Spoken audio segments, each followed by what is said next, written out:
Soybeans across Minnesota are beginning to show the telltale signs of fall, although harvest is still weeks away in most areas.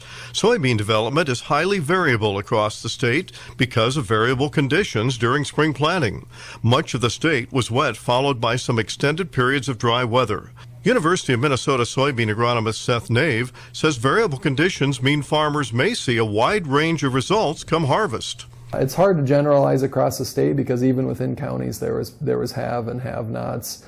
But that really, to me, is kind of the worst case scenario for soybeans. Is too wet early, too dry late, reduces yield overall, and then we get really poor quality as well. Low proteins tends to show up. Much of southern Minnesota was deluged with rain earlier this week. Wet conditions typically favor soybean diseases.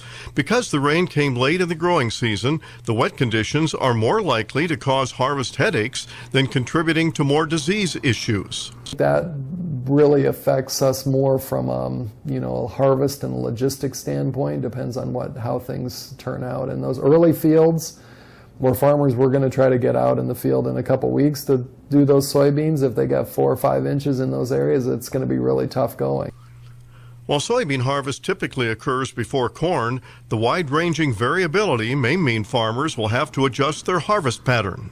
Some of these maturities got a little screwed up because of the heat in the corn, pushed the corn probably more than the soybeans. So we may have a corn that comes out quite a bit earlier, and with some of the wet weather later, we could have some more stalk and root problems, and we could have stand issues. And so it may be more important for farmers to get out and get some of that corn. As you can see behind me, this soybean field is already starting to turn. Across Minnesota, a lot of variability in the soybean, so make sure you scout your field to see where you're at. This could be one of these years in Minnesota that we've seen before, where both corn and soybeans come out simultaneously. This is Lynn Ketelsen reporting.